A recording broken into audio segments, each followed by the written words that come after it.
बंदी छोड़ सतगुरु रामपाल जी परमेश्वर जी की जय हो। परमपिता परमात्मा सारी सृष्टि के रचनहार कुल मालिक असंख्य ब्रह्मांडों के स्वामी जगत गुरु तीनों लोकों में प्रवेश करके सबका भरण पोषण करने वाले राजाधिराज आत्माधार नाथों के नाथ देवों के देव महादेव सर्वेश्वर महेश्वर मृत्युंजय अजरो अमर आदि अनादि सनातनी प्रभु जगत पिता जगदीश्वर श्री श्री 1008 की उपाधि के वास्तविक अधिकारी अकाल मूरत शब्द स्वरूपी राम वासुदेव सर्वगतम ब्रह्म परम पूज्य प्रथम पूज्य परम संत परम पुरुष परम धनी परम दयालु सत्य कबीर हक्का कबीर अल्लाहु अकबर बाखबर अल्लाह ताला जगत के तारणहार जगत के मुक्तिदाता जगत के जगन्नाथ हारे के सहारे हिंदुओं के राम मुसलमानों के अल्लाह सिखों के वाहिगुरु ईसाइयों के मसीह दया के सागर दयानिधि करुणा के सागर करुणानिधि स्वयंभू परिभू संकट मोचन कष्ट हरण मंगल करण दुख भंजन अविगत कबीर निर्विकार निर्विषम परमात्मा अलय अलेख सतगुरु आदि अनादि सतगुरु असली मर्यादा पुरुषोत्तम असली राम असली कृष्ण असली घनश्याम असली मुरारी राजाओं के राजा महाराजाओं के महाराजा शहंशाहों के शहंशाह सम्राटों के सम्राट भगवानों के भगवान अल्लाहों के अल्लाह प्रभुओं के प्रभु मसीहाओं के मसीह सच्चे वाहिगुरु बाबाओं के बाबा पीरों के पीर सेठों के सेठ जगत सेठ सावड़सा सेठ सर्वगुण संपन्न अनंत कोटि कलाओं के स्वामी अनंत कोटि ब्रह्मांडों के नायक योगियों में महायोगी ध्यानियों में महाध्यानी सिद्धों में परम सिद्ध ज्ञानियों में तत्वज्ञानी ब्रह्म ज्ञानी महाज्ञानी परम ज्ञानी सर्वश्रेष्ठ ज्ञानी विज्ञानी युवा कबीर समरथ कबीर असमवात अमित ओजा सच्चे रहनुमा करीम अल्लाह सुभान अल्लाह दुनिया के अंतिम पैगंबर 8 सितंबर 1951 से गांव धनाना जिला सोनीपत हरियाणा भारतवर्ष की पावन भूमि पे प्रकट रियल कल की भगवान श्री नारायण साकार हरि श्री बाबा साहेब शब्द स्वरूपी राम संत श्रोमणी सतगुरु रामपाल जी परमेश्वर जी के चरण कमल में साध संगति से जुड़े हुए देश विदेश से हम सभी सत्सेवक भाई बहनों का अनंत कोटि दंडवत प्रणाम। सत्साई भाई और बहनों, दया परमपिता परमेश्वर सारी सृष्टि के पालन करता सारी सृष्टि के रचयिता सतगुरु रामपाल जी परमेश्वर जी की जिनके विशेष आशीर्वाद से जिनके शुभ आशीर्वाद से आप और हम सभी साध संगति से जुड़े हुए सत्सेवक भाई बहन गुरुदेव के तत्व ज्ञान को आधार बनाकर अपनी आत्मा के कल्याणार्थ हेतु दृढ़ता के साथ भक्ति मार्ग पर निरंतर आगे की ओर बढ़ रहे हैं। भाई और बहनों, दया है पूज्य गुरुदेव भगवान की जो आज हमें समय दिया, परमात्मा ने मौका दिया अपने कर कमल से लिखित पवित्र ग्रंथ कबीर सागर के सरलार्थ के ऊपर वीडियो बनाने के लिए और देखने के लिए। तो भाई और बहनों, ये आप और हमारा सौभाग्य है और गुरुदेव की इस रज़ा को हम इसी प्रकार से मर्यादित भक्ति करते हुए बनाए रखें। तो आज कबीर सागर के सरलार्थ के ऊपर 57 नंबर का वीडियो है और प्रत्येक वीडियो में गुरुदेव के आशीर्वाद से हमें बहुत कुछ सीखने और समझने को मिलता है। गुरुदेव के कर कमल से लिखित होने के कारण इसको पढ़ने और सुनने मात्र से भी हम ढेर सारे पुण्यों के भागी बनते हैं। तो आज की वीडियो में गुरुदेव भगवान हमें समझाएंगे कि किस प्रकार से पंडित सर्वानंद को गुरुदेव भगवान ने कबीर परमात्मा ने अपनी शरण में लिया। तो पवित्र कबीर सागर का सरलार्थ पेज नंबर 552। शास्त्रार्थ महर्षि सर्वानंद तथा परमेश्वर कबीर देव का। एक सर्वानंद नाम के महर्षि थे। उनकी आदरणीय माता श्रीमती शारदा देवी पाप कर्म फल से पीड़ित थी। उसने सभी पूजाएं व जंत्र मंत्र कष्ट निवारण के लिए वर्षों से किए। शारीरिक पीड़ा निवारण के लिए वैद्यों की दवाइयां भी खाई, परंतु कोई राहत नहीं मिली। उस समय के महर्षियों से उपदेश भी प्राप्त किया, परंतु सर्व महर्षियों ने कहा कि बेटी शारदा, ये आपका पाप कर्म दंड प्रारब्ध कर्म का है, ये समा नहीं हो सकता, ये भोगना ही पड़ता है। भगवान श्री राम ने बाली का वध किया था, उस पाप कर्म का दंड श्री राम अर्थात विष्णु वाली आत्मा ने श्री कृष्ण बनकर भोगा। श्री बाली वाली आत्मा शिकारी बनी, जिसने श्री कृष्ण जी के पैर में विषाक्त तीर मारकर वध किया। इस प्रकार गुरुजी व महंतों व संतों ऋषियों के विचार सुनकर दुखी मन से भगतमती शारदा अपना प्रारब्ध पाप कर्म का कष्ट रो रो कर भोग रही थी। एक दिन किसी निजी रिश्तेदार के कहने पर काशी में स्वयं सशरीर प्रकट हुए कबीर देव कबीर परमेश्वर अर्थात कबीर प्रभु से उपदेश प्राप्त किया तथा उसी दिन कष्ट मुक्त हो गई। क्योंकि पवित्र यजुर्वेद अध्याय 5 मंत्र 32 में लिखा है कि कबीर अंगारी असी, अर्थात कबीर अंगारी पाप का शत्रु असी मानी है। फिर इसी पवित्र यजुर्वेद अध्याय 8 मंत्र 13 में लिखा है कि परमात्मा एनस अधर्म के अधर्म अर्थात पापों के भी पाप, घोर पाप को भी समाप्त कर देता है। प्रभु कबीर परमेश्वर ने कहा, बेटी शारदा, ये सुख आपके भाग्य में नहीं था, मैंने अपने कोष से प्रदान किया है तथा पाप विनाशक होने का प्रमाण दिया है। आपका पुत्र महर्षि सर्वानंद जी कहा करता है कि प्रभु पाप विनाश नहीं कर सकता तथा आप मेरे से उपदेश प्राप्त करके आत्म कल्याण करो। भगतमती शारदा जी ने स्वयं आए परमेश्वर कबीर प्रभु कबीर देव से उपदेश लेकर अपना कल्याण करवाया। महर्षि सर्वानंद जी को जो भगतमती शारदा का पुत्र था, शास्त्रार्थ का बहुत चाव था। उसने अपने समकालीन सभी विद्वानों को शास्त्रार्थ करके पराजित कर दिया। फिर सोचा कि जन जन को कहना पड़ता है कि मैंने सर्व विद्वानों पर विजय प्राप्त कर ली है, क्यों न अपनी माता जी से अपना नाम सर्वाजीत रखवा लूं। ये सोचकर अपनी माता श्रीमती शारदा जी के पास जाकर प्रार्थना की। कहा कि माता जी, मेरा नाम बदलकर सर्वाजीत रख दो। माता ने कहा कि बेटा, सर्वानंद क्या बुरा नाम है? महर्षि सर्वानंद जी ने कहा, माता जी, मैंने सर्व विद्वानों को शास्त्रार्थ में पराजित कर दिया है, इसलिए मेरा नाम सर्वाजीत रख दो। माता जी ने कहा कि बेटा, एक विद्वान मेरे गुरुदेव महाराज कबीर प्रभु को भी पराजित कर दे, फिर अपने पुत्र का नाम आते ही सर्वाजीत रख दूंगी। माता के ये वचन सुनकर श्री सर्वानंद पहले तो हंसा, फिर कहा, माता जी, आप भी भोली हो। वह जुलाहा धाणक कबीर तो अशिक्षित है, उसका क्या पराजित करना, अभी गया अभी आया। महर्षि सर्वानंद जी सर्व शास्त्रों को एक बैल पर रखकर उस मोहल्ले में गया जिसमें कबीर परमेश्वर जी की झोपड़ी थी। परमेश्वर कबीर जी की धर्म की बेटी कमाली कुएं पर मिली। वह जल निकाल रही थी। सर्वानंद को अचानक भयंकर प्यास लगी। उसने लड़की से कहा कि लड़की, शीघ्र पानी पिला, मेरे प्राण जाने वाले हैं। लड़की ने बाल्टी से पानी निकालकर सर्वानंद को पिलाया। उस समय जुलाहा कॉलोनी के व्यक्ति अपने अपने घर से देख रहे थे तथा विचार कर रहे थे कि ये ब्राह्मण लगता है जो गलती से यहाँ आ गया है। प्यास शांत होने के बाद सर्वानंद ने इधर उधर देखा कि किसी ने मुझे जुलाहों के कुएं का पानी पीते हुए देख तो नहीं लिया। देखा तो बहुत सारे स्त्री पुरुष देख रहे थे, हंस रहे थे। अपनी लाज रखने के उद्देश्य से पूछा कि हे लड़की, ये किस जाति वालों का कुआं है? कमाली ने कहा कि विप्र जी, जुलाहों की कॉलोनी में तो जुलाहों का ही कुआं होता है, ब्राह्मणों का नहीं। सर्वानंद ऊंची आवाज में बोला कि हे मूर्ख लड़की, पहले क्यों नहीं बताया कि यह शूद्रों का कूप है? मेरा धर्म भ्रष्ट कर दिया। लड़की कमाली ने कहा कि विप्र जी, तब आपकी जान जाने वाली थी, अब प्यास बुझ गई तो जाति याद आ गई। सर्वानंद ने कहा कि हे लड़की, कबीर का घर कहाँ है, बताइए।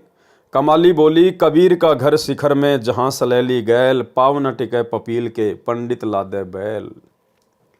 भावार्थ, कमाली बहन ने बताया कि कबीर जी का वास्तविक घर सतलोक में है, वहाँ जाने का मार्ग फिसलना है। सत्य साधना करके उनके घर को प्राप्त किया जा सकता है, वहाँ तो चींटी भी नहीं जा सकती। आप तो बैल के ऊपर ग्रंथों को लादे फिर रहे हो जिनमें परमेश्वर प्राप्ति की विधि नहीं है।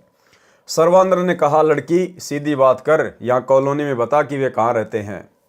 कमाली बहन ने कहा कि हे विपर जी, मेरे पीछे पीछे आ जाओ, मैं उन्हीं की बेटी हूँ। बहन कमाली ने अपने घर के द्वार पर आकर कहा, आओ महर्षि जी, यही है परमपिता कबीर का घर। श्री सर्वानंद जी ने लड़की कमाली से अपना लोटा पानी से इतना भरवाया कि यदि जरा सा जल और डालें तो बाहर निकल जाए, तथा कहा कि बेटी, ये लोटा धीरे धीरे ले जाकर कबीर को दे दे तथा जो उत्तर वह देवे वह मुझे बताना। लड़की कमाली द्वारा लाए लोटे में परमेश्वर कबीर देव जी ने एक कपड़े सीने वाली बड़ी सुई डाल दी। कुछ जल लोटे से बाहर निकलकर पृथ्वी पर गिर गया तथा कहा, पुत्री, ये लोटा श्री सर्वानंद जी को लौटा दो। लोटा वापस लेकर आई लड़की कमाली ने सर्वानंद जी से पूछा कि क्या उत्तर दिया कबीर ने। कमाली ने प्रभु द्वारा सुई डालने का वृतांत सुनाया। तब महर्षि सर्वानंद जी ने परम पूज्य कबीर परमेश्वर कबीर देव से पूछा कि आपने मेरे प्रश्न का क्या उत्तर दिया। प्रभु कबीर जी ने पूछा कि क्या प्रश्न था आपका। श्री सर्वानंद महर्षि जी ने कहा, मैंने सर्व विद्वानों को शास्त्रार्थ में पराजित कर दिया है। मैंने अपनी माता जी से प्रार्थना की थी कि मेरा नाम सर्वाजीत रख दो। मेरी माता जी ने आपको पराजित करने के पश्चात मेरा नाम परिवर्तन करने को कहा है। आपके पास लोटे को पूर्ण रूपेण जल से भरकर भेजने का तात्पर्य है कि मैं ज्ञान से ऐसे परिपूर्ण हूँ जैसे लोटा जल से, इसमें और जल नहीं समाएगा, वह बाहर ही गिरेगा। अर्थात मेरे साथ ज्ञान चर्चा करने से कोई लाभ नहीं होगा, आपका ज्ञान मेरे अंदर नहीं समाएगा, व्यर्थ ही थूक मत होगे, इसलिए हार लिख दो, इसी में आपका भला है। पूज्य कबीर परमेश्वर कबीर देव ने कहा कि आपके जल से परिपूर्ण लोटे में लोहे की सुई डालने का अभिप्राय यह है कि मेरा ज्ञान अर्थात तत्व ज्ञान इतना भारी अर्थात सत्य है कि जैसे सुई लोटे के जल को बाहर निकालती हुई नीचे जाकर रुकी है, इसी प्रकार मेरा तत्व ज्ञान आपके असत्य ज्ञान लोक वेद वाले ज्ञान को निकालकर आपके हृदय में समा जाएगा। महर्षि सर्वानंद जी ने कहा, प्रसन्न करो, एक बहुचर्चित विद्वान को जुलाहू धानकों के मोहल्ले में आया देखकर आसपास के भोले भाले अशिक्षित जुलाहे शास्त्रार्थ सुनने के लिए एकत्रित हो गए।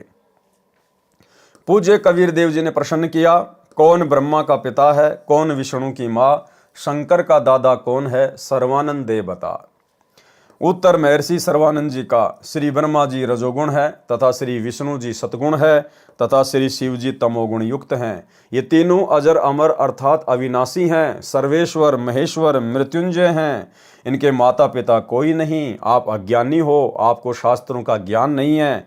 ऐसे ही ऊट पटांग प्रसन्न किया है। सर्व उपस्थित अशिक्षित श्रोताओं ने ताली बजाई तथा महर्षि सर्वानंद जी का समर्थन किया। पूज्य कबीर प्रभु कबीर देव जी ने कहा कि महर्षि जी, आप श्रीमद् देवी भागवत पुराण के 3 स्कंद तथा श्री शिव पुराण का 6 तथा 7वां रुद्र संहिता अध्याय प्रभु को साक्षी रखकर गीता जी पर हाथ रखकर पढ़ें तथा अनुवाद सुनाएं। महर्षि सर्वानंद जी ने पवित्र गीता जी पर हाथ रखकर शपथ ली कि सही सही सुनाऊंगा। पवित्र पुराणों को प्रभु कबीर देव जी के कहने के पश्चात ध्यानपूर्वक पढ़ा। श्री शिव पुराण गीता प्रेस गोरखपुर से प्रकाशित, जिसके अनुवादक हैं श्री हनुमान प्रसाद पोदार, उसमें पृष्ठ नंबर 100 से 103 पर लिखा है कि सदाशिव अर्थात काल रूपी ब्रह्म तथा प्रकृति दुर्गा के संयोग से पति पत्नी व्यवहार से सतगुण श्री विष्णु जी, रजगुण श्री ब्रह्मा जी तथा तमगुण श्री शिव जी का जन्म हुआ। यही प्रकृति दुर्गा जो अष्टंगी कहलाती है, त्रिदेव जननी, तीनों ब्रह्मा विष्णु शिव जी की माता कहलाती है। पवित्र श्री मद्देवी पुराण गीता प्रेस गोरखपुर से प्रकाशित, अनुवादक श्री हनुमान प्रसाद पोदार तथा चिमनलाल गोस्वामी, 3 स्कंद में पेज नंबर 114 से 123 में स्पष्ट वर्णन है कि भगवान विष्णु जी कह रहे हैं कि यह प्रकृति अर्थात दुर्गा हम तीनों की जननी है। मैंने इसे उस समय देखा था जब मैं छोटा सा बच्चा था। माता की स्तुति करते हुए श्री विष्णु जी ने कहा कि हे माता, मैं विष्णु ब्रह्मा तथा शिव तो नाशवान हैं, हमारा तो आविर्भाव अर्थात जन्म तथा तिरोभाव अर्थात मृत्यु होती है। आप प्रकृति देवी हो। भगवान शंकर ने कहा कि हे माता, यदि ब्रह्मा व विष्णु आपसे उत्पन्न हुए हैं तो मैं शंकर भी आप दुर्गा से ही उत्पन्न हुआ हूँ, अर्थात आप मेरी भी माता हो। महर्षि सर्वानंद जी पहले सुने सुनाए अधूरे शास्त्र विरुद्ध ज्ञान लोकवेद के आधार पर तीनों श्री ब्रह्मा श्री विष्णु तथा श्री शिव को अविनाशी व अजन्मा कहा करता था। पुराणों को पढ़ता भी था, फिर भी अज्ञानी ही था, क्योंकि ब्रह्म काल पवित्र गीता जी अध्याय 7 श्लोक 10 में कहता है कि मैं सर्व प्राणियों जो मेरे 21 ब्रह्मांड में मेरे अधीन है उनकी बुद्धि हूँ, जब चाहूँ ज्ञान प्रदान कर दूँ तथा जब चाहूँ अज्ञान भर दूँ। उस समय पूर्ण परमात्मा द्वारा पुराणों के अध्याय तथा पृष्ठ बताने के बाद काल ब्रह्म का दबाव हट गया तथा सर्वानंद जी को स्पष्ट ज्ञान हुआ। वास्तव में ऐसा ही लिखा है, परंतु मान हानि के भय से कहा कि मैंने सब पढ़ लिया, ऐसा कहीं नहीं लिखा है। कबीर परमेश्वर से कहा, तू झूठा है, तू क्या जाने शास्त्रों के विषय में, हम प्रतिदिन पढ़ते हैं। फिर क्या था, सर्वानंद जी ने धारा प्रवाहित संस्कृत बोलना प्रारंभ कर दिया। 20 मिनट तक कंठस्थ की हुई कोई और ही वेदवाणी बोलता रहा, पुराण नहीं सुनाया। सर्व उपस्थित भोले भाले श्रोतागण जो संस्कृत भाषा को समझ भी नहीं रहे थे, प्रभावित होकर सर्वानंद महर्षि जी के समर्थन में वाह वाह महाज्ञानी कहने लगे। भावार्थ है कि परमेश्वर कबीर देव जी को पराजित कर दिया तथा महर्षि सर्वानंद जी को विजयी घोषित कर दिया। परम पूज्य कबीर परमेश्वर कबीर देव जी ने कहा कि सर्वानंद जी, आपने पवित्र गीता जी की कसम खाई थी, वह भी भूल गए।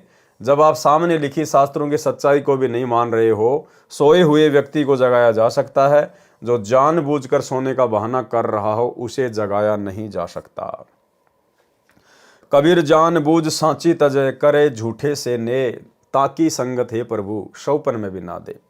इसलिए हे सर्वानंद, मैं हारा तुम जीते। एक जमींदार का पुत्र 7वीं कक्षा में पढ़ता था। उसने कुछ अंग्रेजी भाषा को जान लिया था। एक दिन दोनों पिता पुत्र खेतों में बैलगाड़ी लेकर जा रहे थे। सामने से एक अंग्रेज कार लेकर आ गया। उसने बैलगाड़ी वालों से अंग्रेजी भाषा में रास्ता जानना चाहा। पिता ने पुत्र से कहा, बेटा, ये अंग्रेज अपने आप को ज़्यादा ही शिक्षित सिद्ध करना चाहता है। आप भी तो अंग्रेजी भाषा जानते हो, निकाल दो इसकी सारी मरोड़, सुना दे अंग्रेजी बोलकर। किसान के लड़के ने अंग्रेजी भाषा में बीमारी की छुट्टी के लिए प्रार्थना पत्र पूरा सुना दिया। अंग्रेज उस नादान बच्चे की नादानी को भांप कर कि पूछ रहा हूँ रास्ता, सुना रहा है बीमारी की छुट्टी का प्रार्थना पत्र, अपनी कार लेकर माथे में हाथ मारकर चल पड़ा। किसान ने अपने विजेता पुत्र की कमर थपथपाई तथा कहा, वाह पुत्र, मेरा तो जीवन सफल कर दिया। आज तूने अंग्रेज को अंग्रेजी भाषा में पराजित कर दिया। तब पुत्र ने कहा, पिताजी, मुझे माई बेस्ट फ्रेंड ऐसे, मेरा खास दोस्त नामक प्रस्ताव भी याद है। वह सुन लेता तो अंग्रेज गाड़ी छोड़कर भाग जाता। इसी प्रकार कबीर देव जी पूछ कुछ रहे हैं और सर्वानंद जी उत्तर कुछ दे रहे हैं। इस प्रकार शास्त्रार्थ ने तत्व ज्ञान को उलझा रखा है। परम पूज्य कबीर परमेश्वर कबीर देव ने कहा कि सर्वानंद जी, आप जीते, मैं हारा। महर्षि सर्वानंद जी ने कहा, लिख कर दे दो, मैं कच्चा कार्य नहीं करता। परमात्मा कबीर देव जी ने कहा कि ये कृपया भी आप ही कर दो, लिख लो, जो लिखना है मैं अंगूठा लगा दूंगा। महर्षि सर्वानंद जी ने लिख लिया कि शास्त्रार्थ में सर्वानंद विजयी हुआ तथा कबीर साहिब पराजित हुआ, तथा कबीर परमेश्वर से अंगूठा लगवा लिया। अपनी माता जी के पास जाकर सर्वानंद जी ने कहा कि माता जी, लो आपके गुरुदेव को पराजित करने का प्रमाण। भगतमती शारदा जी ने कहा, पुत्र पढ़ कर सुनाओ। जब सर्वानंद जी ने पढ़ा, उसमें लिखा था कि शास्त्रार्थ में सर्वानंद पराजित हुआ तथा कबीर परमेश्वर विजयी हुआ। सर्वानंद जी की माता जी ने कहा, पुत्र, आप तो कह रहे थे कि मैं विजयी हुआ हूँ, तुम तो हार कर आए हो। महर्षि सर्वानंद जी ने कहा, माता जी, मैं कई दिनों से लगातार शास्त्रार्थ में व्यस्त था, इसलिए निंद्रावश होकर मुझसे लिखने में गलती लगी है। फिर जाता हूँ तथा सही लिख कर लाऊंगा। माता जी ने शर्त रखी थी कि विजयी होने का कोई लिखित प्रमाण देगा तो मैं मानूंगी, मौखिक नहीं। महर्षि सर्वानंद जी दोबारा गए तथा कहा कि कबीर साहिब, मेरे लिखने में कुछ त्रुटि रह गई है, दोबारा लिखना पड़ेगा। साहिब कबीर जी ने कहा कि फिर लिख लो। सर्वानंद जी ने फिर लिखकर अंगूठा लगवाकर माता जी के पास आया तो फिर विपरीत ही पाया। कहा, माता जी, फिर जाता हूँ। तीसरी बार लिख कर लाया तथा मकान में प्रवेश करने से पहले पढ़ा, ठीक लिखा था। सर्वानंद जी ने उस लेख से दृष्टि नहीं हटाई तथा चलकर अपने मकान में प्रवेश करता हुआ कहने लगा कि माताजी सुनाऊं। ये कहकर पढ़ने लगा तो उसकी आंखों के सामने अक्षर बदल गए। तीसरी बार फिर यही प्रमाण लिखा गया कि शास्त्रार्थ में सर्वानंद पराजित हुए तथा कबीर साहिब विजयी हुए। सर्वानंद बोल नहीं पाया। तब माता जी ने कहा, पुत्र बोलता क्यों नहीं, पढ़कर सुना क्या लिखा है। माता जानती थी कि नादान पुत्र पहाड़ से टकराने जा रहा है।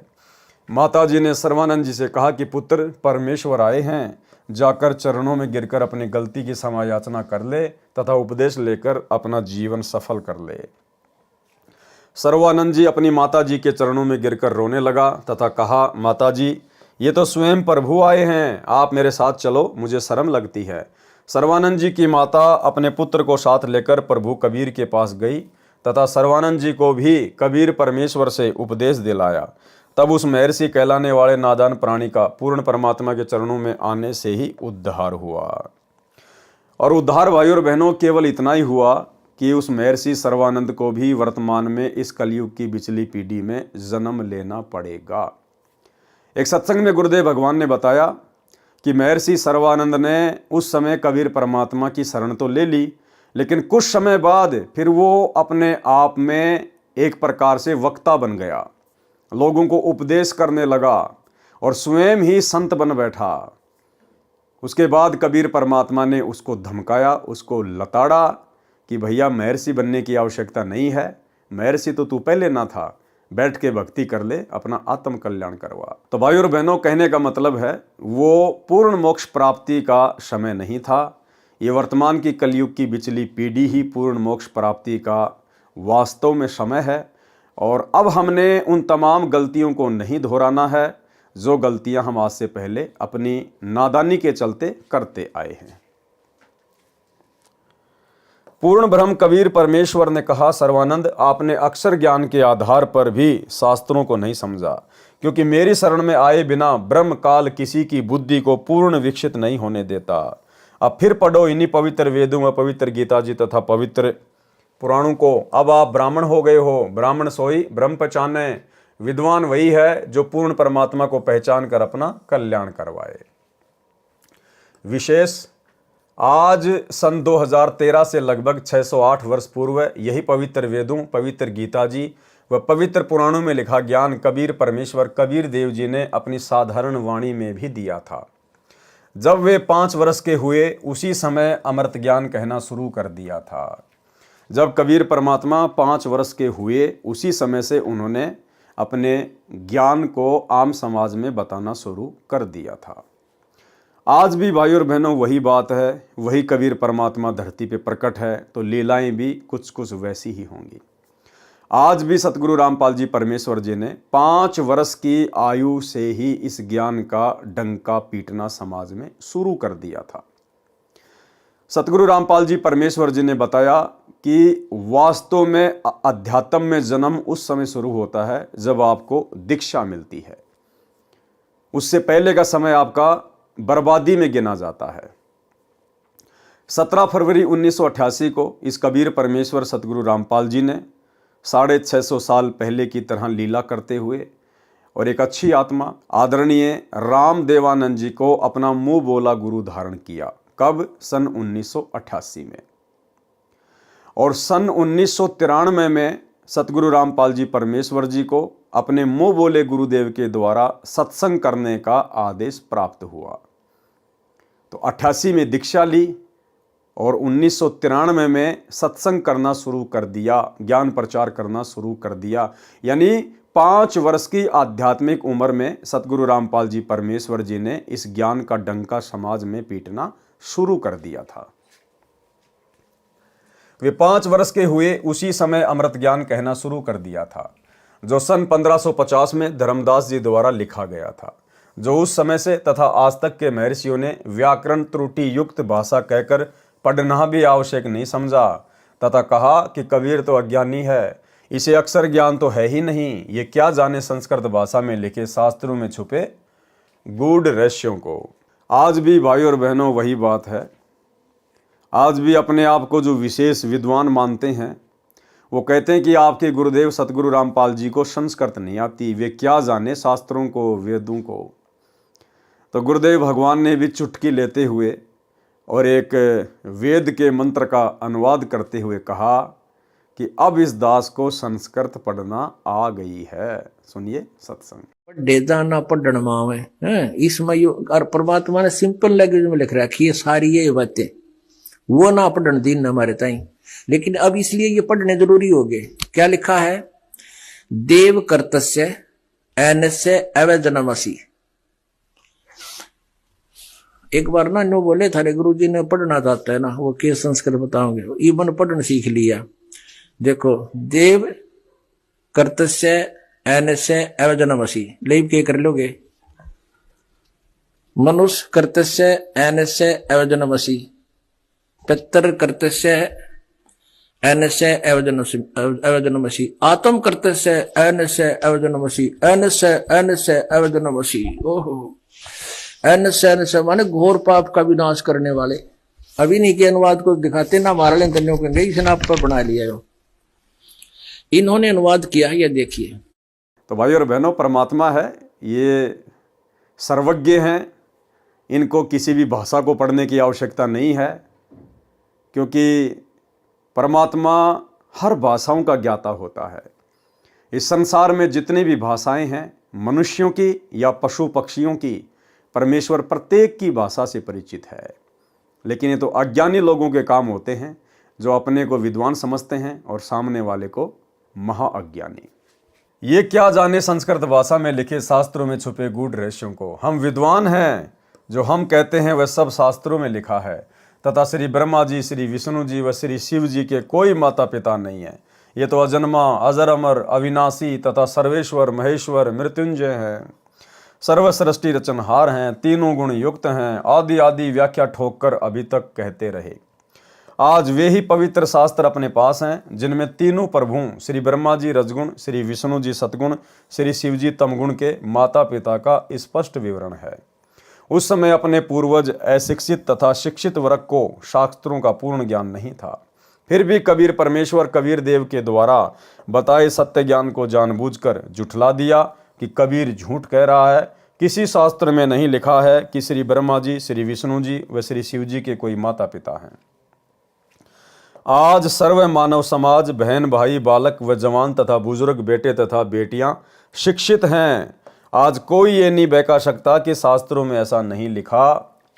अब देखो भाई और बहनों, इस परमेश्वर की प्रोसीजर कैसे चलती है। आप और हम जब छोटे छोटे थे तो हम देखा करते थे कि गांव में एक साक्षरता अभियान चला था। रात्रि के समय जब माता बहनें खाना वाना बना लिया करती थी, खा लिया करती थी, तो रात्रि के 8 या 9 बजे के आसपास एक टीचर की ड्यूटी लगाई गई थी कि वो गांव के जितने भी अनपढ़ हैं, बुजुर्ग हैं, उन सब को लिखना पढ़ना सिखाए। एक साक्षरता अभियान चला था प्रधानमंत्री अटल बिहारी के समय में। भाई और बहनों, वो किसने चलवाया था? सरकार तो केवल निमित्त बनती है। इसी कबीर परमात्मा सतगुरु रामपाल जी भगवान ने वो साक्षरता अभियान चलवाया था अपने सभी बच्चों को अक्षर ज्ञान करवाने के लिए, क्योंकि उसके बाद परमात्मा ने इन शास्त्रों में छिपे गूढ़ रहस्यों का खुलासा करना था, ये सत्य उजागर करना था। इसलिए परमेश्वर की दया से उस समय वो साक्षरता अभियान चल रहा था, जिससे आप और हम सभी भाई बहन बिल्कुल अनभिज्ञ थे, अपरिचित थे। लेकिन परमेश्वर की लीला यहाँ पर सदैव चलती ही रहती है। जैसा कबीर परमेश्वर कबीर देव साहिब की अमृतवाणी में लिखा है कि अमृतवाणी पूज्य कबीर परमेश्वर कबीर देव जी की, धर्मदास ये जग बोराना, कोई न जाने पद निर्वाणा, यही कारण मैं कथा पसारा, जग से कईयो एक राम नियारा। यही ज्ञान जग जीव सुनाओ, सब जीवों का भरम नसाओ, अब मैं तुमसे कहूँ चिताई, त्रिदेवन की उत्पत्ति भाई। कुछ संक्षेप कहूँ गहुराई, सब संशय तुमरे मिट जाई, भरम गए जग वेद पुराना, आदि राम का भेद न जाना। राम राम सब जगत बखाने, आदि राम कोई बिरला जाने, ज्ञानी सुने सो हृदय लगाई, मूर्ख सुने तो गम ना पाई। माँ अष्टंगी पिता निरंजन, वे जम दारुण वंशन अंजन, पहले कीन निरंजन राई, पीछे से माया उपजाई। माया रूप देख अति शोभा, देव निरंजन तन मन लोभा, काम देव धर्मराय सताए, देवी को तुरंत धर खाए, पेट से देवी करी पुकारा, हे साहिब मेरा करो उबारा। टेर सुनीता सतगुरु आए, अष्टंगी को बंद छुड़ाए, सत्यलोक में कीन्य दुराचारी, काल निरंजन दीन निकारी। माया समेत दिया भगाई, 16 शंख कोस दूरी पर आई, अष्टंगी और काल अब दोई, मंद कर्म से गए बिगोई। धर्मराय को हिकमत कीन्या, नख रेखा से भग कर लीन्या, धर्मराय कीन्या भोग विलासा, माया को रही तब आशा। तीन पुत्र अष्टंगी जाए, ब्रह्मा विष्णु शिव नाम धराए। तीन देव विस्तार चलाए, इनमें ये जग धोखा खाए। पुरुष गम्य कैसे कोई पावे, काल निरंजन जग भर मावे।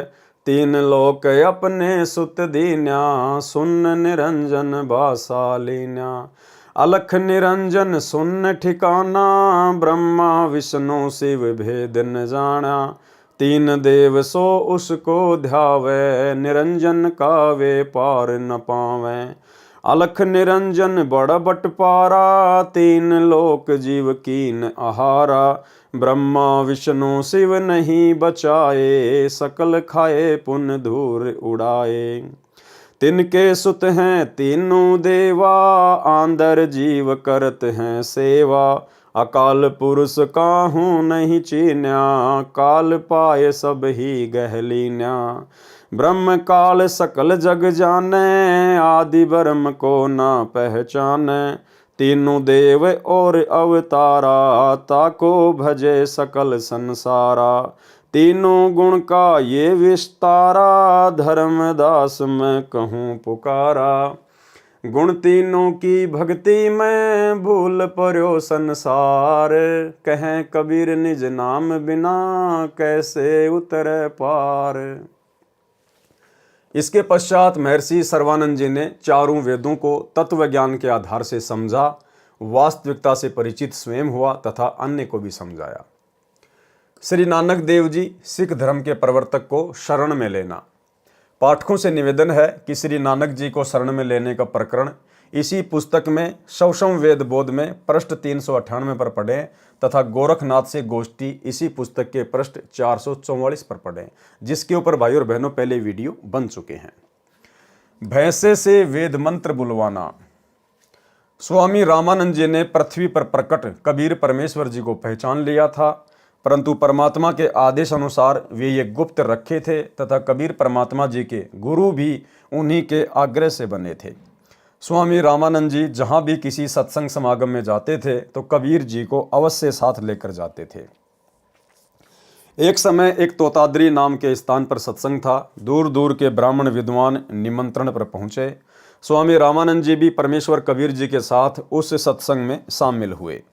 सत्संग में एक ब्राह्मण जो वहाँ का प्रमुख मंडलेश्वर था, जो समागम कर रहा था, वह प्रवचन कर रहा था कि भगवान रामचंद्र जी ने शूद्र भीलनी के झूठे बेर खाए, तनिक भी संकोच नहीं किया। ऐसे ही साधु संतों की समदृष्टि होनी चाहिए।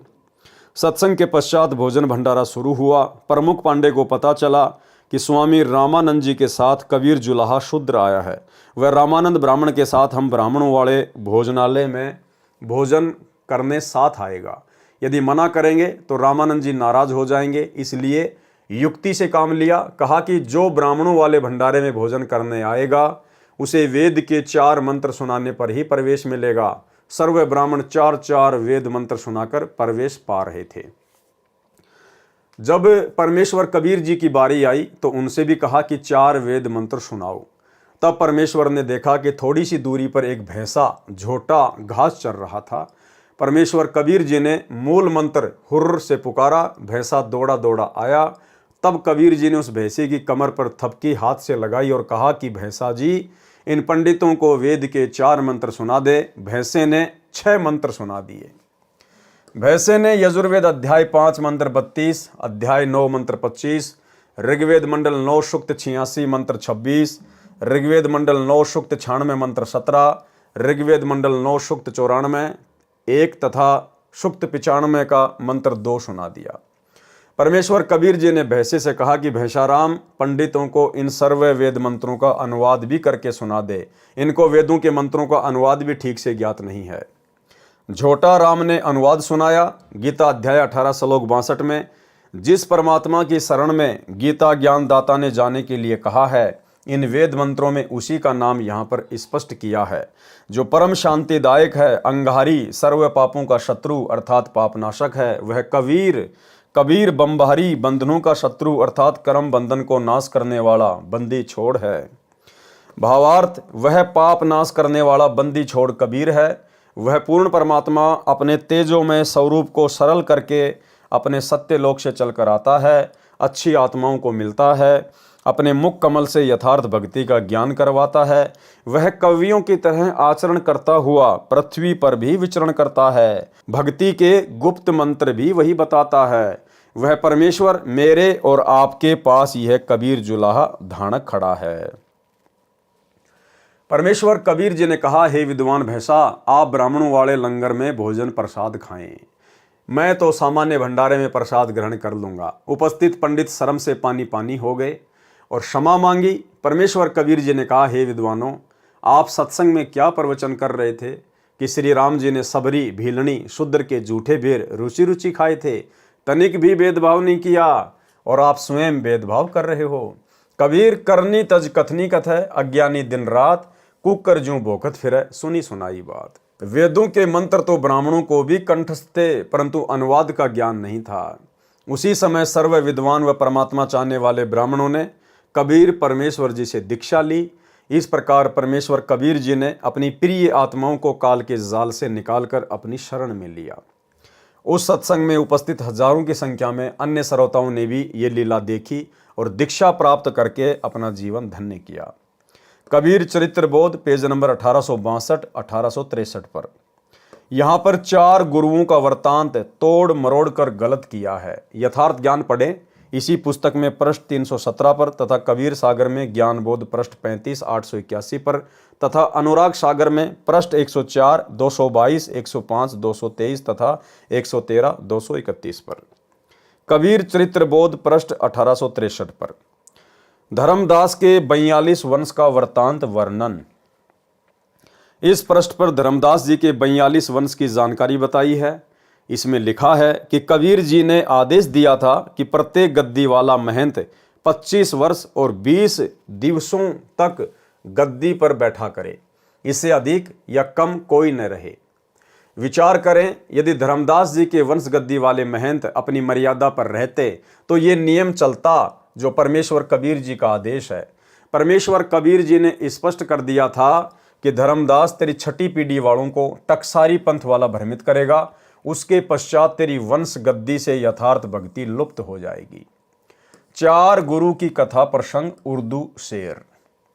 यह शेर नकली तथा बनावटी है। इसे सिद्ध करने की कुचेष्टा की गई है कि 4 गुरु कबीर जी ने स्थापित किए थे और अब तक केवल धर्मदास जी प्रकट हुए हैं। यह प्रकरण पृष्ठ 1862-1863 पर लिखा है, वह गलत है। उसी के समर्थन में यह नकली शेर बनाया है, जबकि यथार्थ ज्ञान अनुराग सागर पृष्ठ 104, 222, 105, 223, 113, 231 तथा ज्ञान बोध पृष्ठ 35, 881 तथा गुरु महात्म्य पृष्ठ 1896 पर है। अनुराग सागर पृष्ठ पर स्पष्ट किया है कि कबीर परमेश्वर जी ने बताया है कि प्रथम राय बंके जी को चेताया। यही प्रमाण गुरु महात्म्य पृष्ठ 1896 पर है कि कबीर जी ने बताया कि मैं सतयुग में सत सुकृत नाम से संसार में प्रकट हुआ था। उस समय श्रीनगर के राजा वंकेज को मिला था। उसकी 17 स्त्रियों तथा 50 पुत्रों ने तथा राजा वंकेज ने दीक्षा ली थी। ज्ञान बोध पृष्ठ 35, 881 पर भी लिखा है, जो लिखने में गड़बड़ी है। परंतु यह बात स्पष्ट है कि धर्मदास चौथा गुरु है, प्रथम नहीं, जैसा कि कबीर चरित्र बोध पृष्ठ 1862, 1863 पर गलत लिखा है। प्रथम धर्मदास और उसके 42 वंश को मोक्ष देने का अधिकारी बनाया है। इसके पश्चात 3 गुरु, दूसरे चतुर्भुज, तीसरे राजा वंकेजी, चौथे सहतेजी। ये गलत है। ज्ञान बोध पृष्ठ 35, 881 पर इस प्रकार लिखा है, सतयुग शिष्य सहतेजी कहाए, द्वापर चतुर्भुज नाम सुनाए, त्रेता शिष्य वंकेजी भाई, कलयुग धर्मदास गोसाई। अनुराग सागर पृष्ठ 104, 222, 105, 223 पर लिखा है कि कबीर वचन राय वंकेजी। प्रथम गुरु राय वंकेजी नाम ते आही, दीने उसार शब्द पुनिताही, कीन्यो ताही जीवन कड़िहारा, सो जीवन का करे उबारा। नंबर 2 सहतेजी। झिलमिल दीप तहाँ चले आए, सहतेजी एक संत चिताए, ताहू को कड़िहारी दीन्या, जब उन मोकों निज कर चीन्या। नंबर 3 चतुर्भुज। तहाँ ते चली आए धर्मदासा, राय चतुर्भुज जहाँ बासा, ताहू कह कड़िहारी दीन्या, चतुर्भुज शब्द हेत कर लीन्या। छंद चतुर्भुज वंकेज और सहतेज तुम चौथे सही, चारी कड़िहार जीव के गिरा निश्चल हम कही। अनुराग सागर पृष्ठ 113 231 पर फिर एक दोहे में स्पष्ट किया, चतुर्भुज वंकेज सहतेज और चौथे तुम अहो, चार कड़िहार जग के बचन ये निश्चय गहो। उपरोक्त प्रकरणों में लिखने वालों ने गड़बड़ी की है। जैसे ज्ञान बोध पृष्ठ 35 881 पर तो सतयुग में सहतेजी बताया है, अनुराग सागर में राय वंकेजी, तो गुरु महात्म में पृष्ठ 1896 पर स्पष्ट किया है कि सतयुग में राय यानी राजा वंकेज को शरण में लिया। अनुराग सागर पृष्ठ 104 222 पर भी प्रथम राय वंकेज ही प्रथम लिखा है, इसलिए प्रथम राय वंकेज जो सतयुग में प्रकट हो चुका है, दूसरा त्रेता में सहतेजी दूसरा प्रकट हो चुका है, द्वापर में चतुर्भुज प्रकट हो चुका है, कलयुग में धर्मदास जी प्रकट हो चुका है। और धर्मदास की छठी गद्दी यानी पीडी वाले ने सत्य साधना छोड़ दी।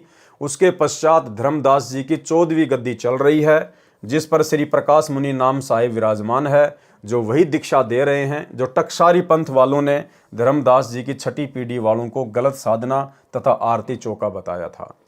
फिर कबीर बाणी पृष्ठ 137 983 पर तथा सौषम वेद बोध पृष्ठ 121 1465 तथा 171 1515 पर स्पष्ट किया है कि जिस समय कलयुग 5505 वर्ष बीत जाएगा, तब मैं अपना अंश भेजूंगा, वह यथार्थ कबीर पंथ चलाएगा, वह 13वां पंथ चलाएगा, सारा विश्व उससे नाम दीक्षा लेगा, तब मेरी महिमा पूरे विश्व में घर घर में होगी। सब प्राणी भक्ति करेंगे तथा सब जीव बुराइयों को त्याग कर शांति पूर्वक रहेंगे। सतयुग जैसा वातावरण होगा। उपरोक्त प्रमाणों से यह स्पष्ट हुआ कि जो कबीर चरित्र बोध पृष्ठ 1862 1863 पर लिखा है कि प्रथम धर्मदास, शेष 3 गुरु सहतेजी वंकेजी चतुर्भुज बाद में कलयुग में प्रकट होंगे, ये गलत प्रकरण है, जो भोले जीवों को भ्रमित करके अपने जाल में फंसाकर काल के जाल में फांसने का षड्यंत्र है, जो धर्मदास के पीढ़ी वालों द्वारा रचा गया है। इससे सावधान करने के लिए ही यह प्रयत्न किया गया है। मेरा रामपाल दास का उद्देश्य किसी की आलोचना करना नहीं है, केवल सत्य को सार्वजनिक करना है, जिससे अनमोल मानव शरीर नष्ट होने से बच सके। कबीर चरित्र बोध पृष्ठ 1865 1866 पर उर्दू शेर है, उसमें धर्मदास जी के वंश गद्दी वालों के नाम लिखे हैं।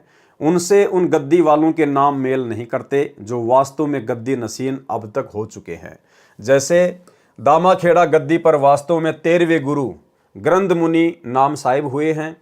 12वीं गद्दी वाला गद्दी लेकर खरसिया नगर बिहार में भाग गया था। ग्रंथ मुनि जी का तो जन्म भी नहीं हुआ था। कई वर्ष पश्चात ग्रंथ मुनि का जन्म हुआ। जब वे 2.5 वर्ष के बालक थे तो उनकी माताजी ने गद्दी पर बैठा दिया। बेटा महंत बन गया। उनका पुत्र श्री प्रकाश मुनि नाम साहिब 14वां गुरु है, जो वर्तमान में दामाखेड़ा छत्तीसगढ़ में गद्दी नशीन है। वर्तमान सन 2013 तक खरसिया गद्दी वाले भी दावा करते हैं कि हमारी गद्दी असली है। उसकी एक शाखा काशी नगरी में लहर तारा तालाब पर आश्रम बनाकर खोल रखी है। वे भी वही नाम रटते आ रहे हैं जो कबीर सागर में सुमरन बोध पृष्ठ 22 पर लिखे हैं। 13वीं गद्दी पर घासी दास को दामाखेड़ा में कार्यकारी महंत बनाया था। जब तक दामाखेड़ा के महंतों के घर कोई लड़का उत्पन्न नहीं होता, लड़का उत्पन्न होने के पश्चात घासी दास को गद्दी से उतार कर वह लड़का बैठाया जाना था। कुछ दिन के पश्चात घासीदास जी गद्दी लेकर भाग गया और खरसिया में जाकर स्वयंभू महंत बनकर धर्मदास जी वाली गद्दी चलाने का बीड़ा उठा लिया। नाम वही देते हैं, वही आरती चौका करते हैं जो धर्मदास जी की दामाखेड़ा गद्दी वाले महंत करते हैं। खरसिया तथा दामाखेड़ा वाले दोनों अपने अपने को वास्तविक गद्दी वाले सिद्ध करने के लिए गद्दी नसीन का वही नाम रखते हैं जो कबीर जी ने बताया था और धर्मदास ने कबीर सागर में लिखा है। वे कांट छांट करके वर्तमान कबीर सागर में कुछ बदल दिए हैं, जैसे कबीर चरित्र बोध पृष्ठ 1866 पर 12वें गुरु उग्र नाम साहिब लिखे हैं। उसके पश्चात 13वें का नाम नहीं लिखा है, यह दामाखेड़ा वालों ने लिखा है। शेर की उन पंक्तियों का अर्थ है कि 13वां दुम दबाकर भाग गया। 14वां लिखा है करुणामय साहिब, फिर 15वें का कोई नाम नहीं, फिर 16वां उदित नाम साहिब लिखा है, 17वां मुकुंद नाम साहिब लिखा है, 18वां अर्ध नाम साहब लिखा है। ये नाम खरसिया वालों में सही प्रचलित हैं। वे क्या षड्यंत्र करते हैं? जैसे वर्तमान सन 2013 में अर्ध नाम साहब लहर तारा ताला पर खरसिया वालों की शाखा की गद्दी पर बैठा है। उसका वास्तविक नाम विजय शास्त्री था। जब मुकुंद मुनि का देहांत हुआ तो विजय शास्त्री जी को गद्दी पर बैठाकर कबीर ग्रंथ से नाम देकर अर्ध नाम साहब बना दिया। अब उनको अर्ध नाम साहब के नाम से जाना जाता है। ये सब ड्रामेबाजी है। वास्तविक ज्ञान तथा भक्ति विधि से अपरिचित हैं। यथार्थ ज्ञान तथा सत्य भक्ति साधना जो कबीर परमेश्वर जी ने बताई है वह मेरे रामपाल दास के पास है। कबीर चरित्र बोध पृष्ठ 1867 पर अंतिम गुरु यानी 42वीं पीढ़ी वालों का नाम मुक्तामणि साहब लिखा है और कहा है कि यह सतपुरुष का नायब यानी छोटा रूप होगा। यह भी लिखा है कि जब तक धर्मदास के 42 पीढ़ी वालों की गद्दी चलेगी तब तक कबीर जी का पृथ्वी पर आने का कोई काम नहीं है। विचार करें पाठक जन, ये कितना झूठ लिखा है। उसके पश्चात यानी विक्रमी संवत 1575-1518 में कबीर जी के सतलोक जाने के पश्चात कबीर जी विक्रमी संवत 1784 यानी 1727 में संत गरीबदास जी गांव छुड़ानी जिला झज्जर प्रांत हरियाणा को मिले तथा संत दादू साहिब जी को मिले, संत मलुक दास जी से मिले, संत घीसा दास जी गांव खेकड़ा जिला बागपत प्रांत उत्तर प्रदेश को मिले। इससे यह कहना भी गलत है कि जब तक धर्मदास जी के वंश यानी 42 पीढ़ी संसार में चलेगी कबीर परमेश्वर पृथ्वी पर उद्धार करने नहीं आएंगे। परमेश्वर कबीर जी ने कबीर बानी कबीर सागर में पृष्ठ 137-983 पर कहा है कि 12वें गरीबदास गांव छुड़ाने वाले के पंथ में हम ही चलकर आएंगे और सब पंथ मिटाकर एक 13वां पंथ चलाएंगे। और 17 फरवरी 1988 को एक अच्छी आत्मा आदरणीय राम देवानंद जी को अपना मुंह बोला गुरु धारण करके वही कबीर परमेश्वर गरीबदास जी के 12वें पंथ में प्रवेश कर चुके थे और सन 1994 में इन्होंने नाम दीक्षा देना शुरू करके अपने यथार्थ 13वें कबीर पंथ की शुरुआत भी कर दी है। यह मेरा वचन उस समय सत्य होगा जब कलयुग 5505 वर्ष बीत जाएगा।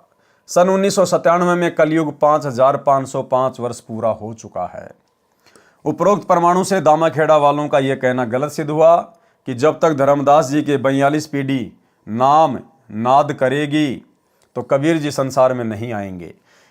अन्य गलत प्रचार कबीर चरित्र बोध पृष्ठ 1834-1835 पर लिखा है कि बादशाह सिकंदर ने 13 गाड़ी खाली पुस्तक कबीर जी के पास लाकर कहा कि 2.5 दिन में लिख दे तो मानूंगा कि यह परम संत तथा सिद्ध है। कबीर जी ने उनके ऊपर अपनी लाठी घुमा दी तथा कहा कि ले जाओ, लिख दी है। उनमें पूर्ण विवरण था, मुसलमान धर्म का, हिंदू धर्म का तथा अन्य आध्यात्मिक संपूर्ण ज्ञान लिखा गया था। बादशाह ने काजियों मुल्लाओं के दबाव में उनको दिल्ली में आदर के साथ पृथ्वी में दबवा दिया। कबीर ग्रंथ में लिखा है कि जब मुक्तामणि साहिब का समय आएगा और उसका झंडा दिल्ली में गड़ेगा तब वे पुस्तकें पृथ्वी से बहिर्गत बाहर निकाली जाएंगी। सो मुक्तामणि साहब का अवतार वंश धर्मदास के वंश की 13वीं पीढ़ी में होगा। तब वंश गुरु गद्दी दिल्ली में स्थिर होगी।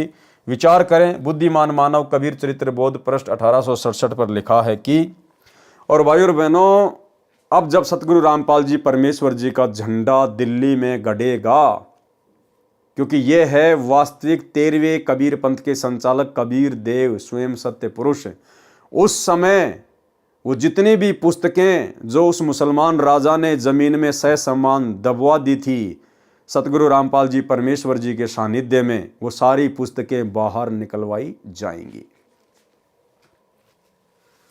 42 पीढ़ी में मुक्तामणि साहब है, आखिर जामा पुरुष नायब है। भावार्थ, मुक्तामणि जी धर्मदास जी की अंतिम 42वीं पीढ़ी में जन्म लेगा। कबीर चरित्र बोध पृष्ठ 1835 पर लिखा है कि मुक्तामणि जी धर्मदास जी की 13वीं पीढ़ी में जन्म लेगा। उस समय उनका झंडा दिल्ली में गड़ेगा। प्रिय पाठकों, धर्मदास जी की 13वीं पीढ़ी में श्री ग्रंथ मुनि साहब जन्मे थे, जो 2.5 वर्ष की आयु में माता ने गद्दी पर बैठा दिया था। उनकी तो मृत्यु को लगभग 12-13 वर्ष हो चुके हैं, यानी 2012 में ही उनकी मृत्यु को 12-13 वर्ष हो चुके थे।